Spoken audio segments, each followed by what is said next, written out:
Okay, so I'm here with Horace Priester and Anderson Rathbun. What year you guys? I'm a junior. Sophomore. Okay. What meal plan do you have? I don't have one. You don't have a meal I don't have one. I have the unlimited with 100 paw points. Okay. So why don't you have a meal plan? Well, one, I live off campus, so obviously I don't need one as much. But number two, living on the dorms last year, the meal I thought was great. For the first couple of weeks, it's like, oh, this food's actually kind of good, and then you realize it's not. A lot of people love the chicken sandwiches, but believe me, those will get old. The grilled cheeses, those will get old. Believe me. I mean, the pizza's just disgusting to me. I went to Harcum because I lived in McCabe. I went to Harcum. I can't count how many times. Fall semester. Spring semester, I went 5 times the whole semester. Five times. And that was to eat with people, just to meet up with them. And what meal plan did you have then? I had to have the unlimited. Oh, okay. So it definitely wasn't worth it. I basically paid, what was it, like $1,600 for 100 paw points or 150 paw points. All you used were the paw points. That's basically, I used it for Chick-fil-A, I used it for Hendrix, and then basically when I was out, I used my credit card. So as 15, whatever it was, 1,500, $1,600 down the drain. And how are you doing, considering you commute and you don't have a meal plan?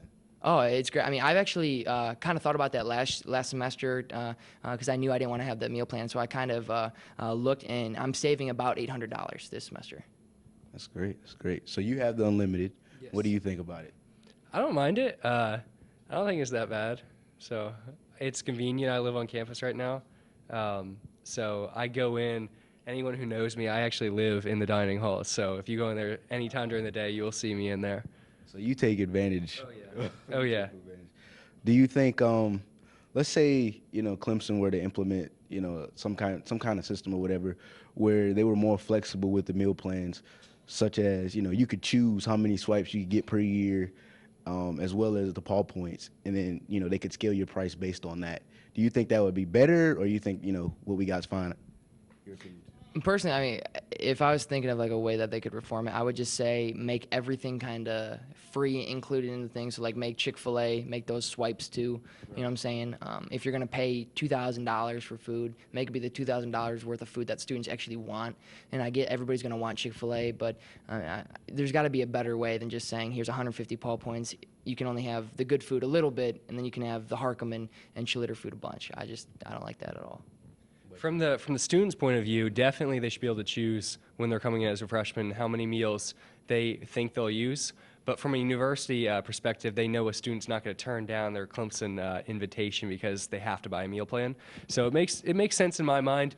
Also, you don't get left with a kid who doesn't really know how much they're going to, if you underestimate how much you'll need, and you have like a kid like shriveling up in a storm. So you're also protecting the students, making sure they always have food. On breaks, dining halls are always open. So whenever classes are, Thanksgiving break, you can still go to Clemson House. So I think they're kind of looking out, but they are also gouging a little bit. Yeah, I think it definitely goes both ways. All right, thank you guys.